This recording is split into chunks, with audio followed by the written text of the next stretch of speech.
കൂടുതൽ വാർത്തകളും വീഡിയോകളും കാണാൻ ഈ ചാനൽ സബ്സ്ക്രൈബ് ചെയ്യുക. കൂടെ ബെൽ ബട്ടൺ അമർത്തുക. ഏഷ്യ ലൈവ് ടിവിയിലെ ഫെങ്ഷു പ്രോഗ്രാമിലേക്ക് ഏവർക്കും സ്വാഗതം. നമുക്ക് എപ്പോഴും കാണുകയും കേൾക്കുകയും ചെയ്യുന്ന ചിത്രങ്ങളും രൂപങ്ങളും നമ്മുടെ ജീവിതത്തെ ഒരുപാട് സ്വാധീനിക്കുമെന്നാണ് ഫെങ്ഷുവിൽ പറയുന്നത്. അത് ഇപ്പം നമുക്ക് ഒരു വീട്ടിൽ നമ്മൾ കൺസൾട്ടിങ്ങിനായിട്ട് ചെല്ലുമ്പോൾ അപ്പോൾ അവിടെ ഇത്തരത്തിലുള്ള പല ചിത്രങ്ങളും രൂപങ്ങളും ഉണ്ടാവും. ഇപ്പം ഒരു ഉദാഹരണത്തിനാണ് പറയുകയാണെങ്കിൽ ഒറ്റയ്ക്ക് നിൽക്കുന്ന ഇപ്പം ഒരു മാൻ, ഒരു മയിൽ, ഒരു കൊക്ക്, അങ്ങനെ ജോഡി അല്ലാതായിട്ട് നിൽക്കുന്നത് നമ്മളെ ജീവിതത്തിൽ ഒറ്റപ്പെടുത്തി കളയുമെന്ന് ഫെങ്ഷുവിൽ പറയുന്നുണ്ട്. അപ്പോൾ ഇത്തരത്തിലുള്ള സംഭവങ്ങളെല്ലാം, കൊക്ക്, ഇതെല്ലാം നമ്മൾ ജോഡിയായിട്ട് വേണം എപ്പോഴും വെക്കാനെന്നുള്ളതാണ്. അപ്പോൾ സിംഗിളായിട്ട് നിൽക്കുന്നത് നമ്മളും ലൈഫിൽ ഒറ്റപ്പെടും. ഇപ്പോൾ വിവാഹമൊക്കെ നടക്കാതിരിക്കുന്നവരുടെ വീട്ടിൽ ചെല്ലുമ്പോഴത്തേക്ക് നമുക്ക് കാണാം ഇത്തരത്തിലുള്ള രൂപങ്ങളോ ചിത്രങ്ങളോ കാണാം, പക്ഷെ ഒന്നും ജോഡിയായിരിക്കില്ല, സിംഗിളായിരിക്കും. അപ്പം നമ്മുടെ ജീവിതത്തിലും ആ ഒരു എനർജി വരുമെന്നുള്ളതാണ്, സിംഗിളായിട്ട് നിൽക്കേണ്ടി വരുമെന്നുള്ളതാണ് പറയുന്നത്. അതുപോലെ തന്നെ ഇപ്പം നമ്മളൊരു ചിത്രം വെച്ചു, ഒരു വാട്ടർഫാൾസിൻ്റെ ചിത്രം വെച്ചു, ഒരു വെള്ളം ഒഴുകുന്ന ചിത്രമാണ്. അപ്പം ഫെങ്ഷു പ്രകാരം നമ്മുടെ സ്വീകരണ മുറിയുടെ വടക്ക് ഭാഗത്ത് ആ ഒരു ചിത്രം വയ്ക്കുകയാണെന്നുണ്ടെങ്കിൽ നമ്മുടെ ജീവിതത്തിലേക്ക് തൊഴിൽപരമായിട്ട് ഒരുപാട് നേട്ടങ്ങൾ ഉണ്ടാക്കാനായിട്ട് ആ ഒരു ചിത്രം സാധിക്കുമെന്നാണ്.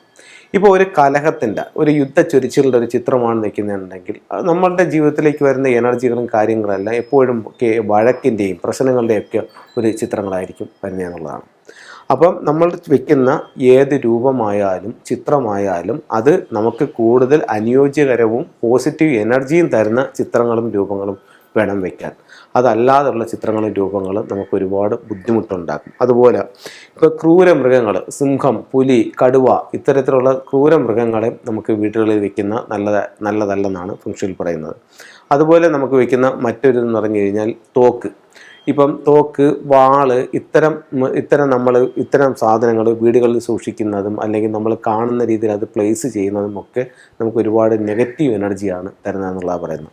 അപ്പം ചിത്രങ്ങൾക്കും രൂപങ്ങൾക്കും നമ്മുടെ ജീവിതത്തെ സ്വാധീനിക്കാനുള്ള വളരെ വലിയ ശക്തിയുണ്ട്. ഇപ്പം നമുക്ക് പോസിറ്റീവായിട്ടും ഇപ്പം ഒരു ജോഡി മണ്ടേരിയൻ ഡക്കുകളുടെ ഫോട്ടോ നമ്മൾ വയ്ക്കുന്നു, അത് ഒരു തെക്ക് പടിഞ്ഞാറിൻ്റെ ഒരു ഡയറക്ഷനിൽ കൂടി നമ്മളാണ് അത് ചൂസ് ചെയ്യുകയാണെന്നുണ്ടെങ്കിൽ നമുക്ക് ഭാര്യയും ഭർത്താവും തങ്ങളുടെ ഒരു ഐക്യം ഉണ്ടാവാനും പരസ്പര സ്നേഹവും വിശ്വാസവും ഉണ്ടാവാനായിട്ട് മുന്നോട്ട് കൊണ്ടുപോകാനായിട്ട് ഈ ഒരു ചിത്രം നമ്മളെ സഹായിക്കും.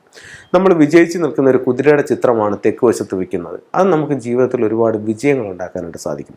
അപ്പം നല്ല ചിത്രങ്ങളും രൂപങ്ങളും നമ്മളെ പോസിറ്റീവായിട്ട് നമ്മളെ സ്വാധീനിക്കുകയും മോശമായിട്ടുള്ള ചിത്രങ്ങളും രൂപങ്ങളും അത് നമ്മളെ നെഗറ്റീവായിട്ട് സ്വാധീനിക്കുകയും ചെയ്യും. അപ്പം ഈ ചിത്രങ്ങളും രൂപങ്ങളും വയ്ക്കുന്നത് എപ്പോഴും നമ്മൾ ശ്രദ്ധിക്കണം. ഓരോന്നിനായിട്ടുള്ള ഡയറക്ഷനുണ്ട്. ഒരു കാരണവശാലും ചെയ്തുകൂടാത്തതെന്ന് പറഞ്ഞു കഴിഞ്ഞാൽ തെക്ക് വശമോ തെക്ക് കിഴക്ക് ഭാഗമോ തെക്ക് പടിഞ്ഞാറ് ഭാഗമോ ഈ ചിത്രങ്ങളോ രൂപങ്ങളോ യാതൊരു കാരണവശാലും വെള്ളത്തിൻ്റെത് വയ്ക്കാൻ പാടില്ല. തെക്ക് കിഴക്ക്, തെക്ക് പടിഞ്ഞാറ് ഭാഗത്ത് വെള്ളത്തിൻ്റെതായിട്ടുള്ള ചിത്രങ്ങൾ വയ്ക്കുന്നത് നെഗറ്റീവ് ഫലം ഉണ്ടാക്കും.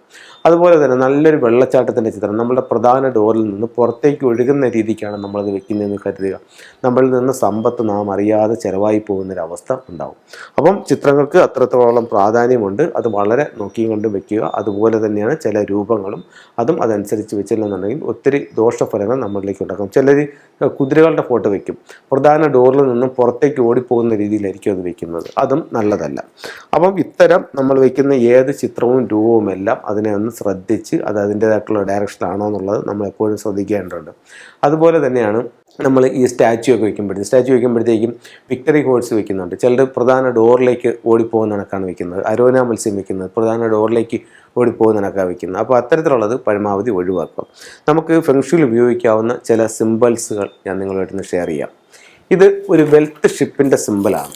ഇത് ഒരു എല്ലാ സൗഭാഗ്യങ്ങളുമായിട്ട് സമ്പത്തിൻ്റെ ഒരു കപ്പൽ നമ്മളെ വീടിൻ്റെ ഉള്ളിലേക്ക് വരുന്ന രീതിയിൽ പ്രധാന വാതിലിൽ നിന്നും ഉള്ളിലോട്ട് നോക്കി ഇത് വയ്ക്കുന്നത് വളരെ ഗുണകരമായിട്ടുള്ള ഒരു സിമ്പിളാണ്. അതുപോലെ മിസ്റ്റിക് നോട്ട്, നിഗൂഢക്കെട്ട്, കുടുംബാംഗങ്ങളുടെ ഐക്യത്തിന് വേണ്ടിയിട്ട് നമുക്ക് ഫെങ്ഷുവിൽ ഉപയോഗിക്കാവുന്ന ഒരു സിമ്പിളാണ് മിസ്റ്റിക് നോട്ട് എന്ന് പറയുന്നത്, നിഗൂഢക്കെട്ട്. അതുപോലെ വീട്ടിലെപ്പോഴും സന്തോഷം നിലനിൽക്കാനായിട്ട് നമുക്ക് ഉപയോഗിക്കാവുന്ന മറ്റൊരു സിമ്പിൾ എന്ന് പറയുന്നത് ഡബിൾ ഹാപ്പിനെസ് ആണ്. ഇത് സന്തോഷം നിലനിൽക്കാനായിട്ട് നമുക്ക് വീട്ടിൽ ഉപയോഗിക്കാവുന്നതാണ്. അപ്പം ഇത്തരത്തിലുള്ള സിമ്പിളുകൾ നമുക്ക് പോസിറ്റീവായിട്ടുള്ള എനർജി തരും, മറ്റ് നെഗറ്റീവായിട്ടുള്ള സിമ്പിളോ നെഗറ്റീവായിട്ടുള്ള എനർജി തരും. അടുത്തത് നമുക്ക് ലാഫിൻ ബുദ്ധയുടെ ചിത്രമോ രൂപമോ വീടുകളിൽ വയ്ക്കാം. ലാഫിൻ ബുദ്ധയെ സംബന്ധിച്ചിടത്തോളം രൂപം വയ്ക്കുന്നതാണ് ഏറ്റവും ശുഭകരമായിട്ടുള്ളത്. ഇത്തരത്തിലുള്ളത് വയ്ക്കാം. അരോന മത്സ്യത്തിൻ്റെ ചിത്രവും രൂപവും അതിൻ്റെ ലൈവും ഒക്കെ നമുക്ക് വാങ്ങിക്കാനായിട്ട് കിട്ടുന്നതാണ്. അപ്പോൾ നമ്മളുടെ സൗകര്യം ഏതാണെന്ന് വെച്ച് കഴിഞ്ഞാൽ അത് വെക്കുന്നത് ഒത്തിരി പോസിറ്റീവുള്ള എനർജിയും തൊഴിൽപരമായിട്ടുള്ള അഭിവൃദ്ധിക്കും ഒക്കെ നല്ലതാണ്. അടുത്തത് നമുക്കൊരു മുക്കാലി തവളയെ പരിചയപ്പെടാം. ഇത് 3 കാലുകളുള്ളൊരു തവളയാണ്. ഇതിൻ്റെ മുകളിൽ ഒരു 7 രത്നങ്ങൾ ഇങ്ങനെ പതിപ്പിച്ചിട്ടുണ്ട്. ഒരു കെട്ട് ചൈനീസ് കോയിൻ കടിച്ചു പിടിച്ച് ചുണ്ടിലും ഒരു ചൈനീസ് കോയിനുമായിട്ടാണ് ഇത് 3 ലെഗ്ഡ് ഫ്രോഗ് വരുന്നത്. ഇത്തരത്തിലുള്ള ഒരു കോയിൻ എൻ്റെ ചുണ്ടിൽ ഇതുപോലെ വെച്ചാക്കാവുന്നതാണ്. ഇവിടെ അതിൻ്റെ ഇൻഗോട്ടുണ്ട്, ചൈനീസ് നാണയങ്ങളുണ്ട്, മുത്തുണ്ട്. എല്ലാ സൗഭാഗ്യങ്ങളുമായിട്ട് സമ്പത്തിൻ്റെ ഒരു തവള നമ്മുടെ വീടിനുള്ളിലേക്ക് വരുന്ന രീതിയിൽ നിലത്താണ് അത് വെക്കേണ്ടത്. അടുത്തത് 8 ദിക്കുകളും അതിൻ്റെ സംരക്ഷണത്തിനുമായിട്ട് ഇത്തരത്തിലുള്ളൊരു ബാക്കോ മിറർ പ്രധാന ഡോറിൻ്റെ മുകളിൽ തൂക്കിയിടാവുന്നതാണ്. ഇതിൻ്റെ ലെഫ്റ്റും റൈറ്റും ഓരോ ഫ്യൂഡോക്സ് വയ്ക്കാവുന്നതാണ്. അടുത്തത് കുട്ടികളില്ലാത്ത കപ്പിൾസിന് ഇത്തരത്തിലുള്ള ഒരു സ്റ്റാച്യു വാങ്ങിച്ചിട്ട്, ചിൽഡ്രൻസ് ബുദ്ധ എന്നാണ് അതിൻ്റെ പേര്, ഒരു ലാഫിംഗ് ബുദ്ധ ഇരിക്കുകയും അദ്ദേഹത്തിൻ്റെ ചുറ്റും ഒത്തിരി കുട്ടികൾ ശരീരത്തും മുകളിലായിട്ടൊക്കെ കയറിയിരിക്കുന്ന രീതിയിലുള്ള ഒരു ഇതാണ്. അപ്പോൾ ഇത്തരത്തിലുള്ള ഒരു സ്റ്റാച്യു വാങ്ങിച്ചിട്ട് സ്വീകരണമുറിയുടെ പടിഞ്ഞാറ് ഭാഗത്ത്, സ്വീകരണമുറിയുടെ പടിഞ്ഞാറ് ഭാഗത്ത് വെച്ചാലും തെറ്റില്ല, ബെഡ്റൂമിൻ്റെ പടിഞ്ഞാറ് ഭാഗത്താണ് കൂടുതൽ അനുയോജ്യമായിട്ടുള്ളത്. ആ ഭാഗത്ത് സൂക്ഷിക്കാവുന്നതാണ്. പിന്നെ നമുക്ക് സ്റ്റോൺസ് ആണ് വരുന്നത്. ഇത് ഗ്രീൻ ഷെയ്ഡ് ഹെൽത്തിനെ മെച്ചപ്പെടുത്തും. ടൈഗർ ഐ നമ്മളെപ്പോഴും നല്ല ആക്റ്റീവായിരിക്കും. അത് വൈറ്റ് എന്ന് പറയുമ്പോഴത്തേക്കും നമുക്കത് വിദ്യാഭ്യാസത്തിന് നല്ലതാണ്. ഇത് അമത്തിസ്റ്റ് എപ്പോഴും ഒരു ഡിവൈൻ സപ്പോർട്ടിങ് ഉണ്ടാവും. അതുപോലെ തന്നെ നമുക്ക് ലഹരിയിൽ നിന്ന് ലഹരി ഉപയോഗിക്കാതെ അതിനെ ഉപേക്ഷിക്കാനായിട്ട് വിസെപ്റ്റൻ സ്റ്റോൺ നമ്മളെ സപ്പോർട്ട് ചെയ്യുന്നതാണ്. അപ്പം ഇത്തരത്തിലുള്ള ഓരോ ചിത്രങ്ങളും രൂപങ്ങളും സ്റ്റോൺസും നിങ്ങൾ ഉപയോഗിക്കുകയും നിങ്ങളുടെ ജീവിതത്തിൽ എല്ലാ വിജയങ്ങളും ഉണ്ടാവട്ടെ എന്ന് പ്രാർത്ഥിക്കുന്നു. നിർത്തുന്നു. നന്ദി, നമസ്കാരം.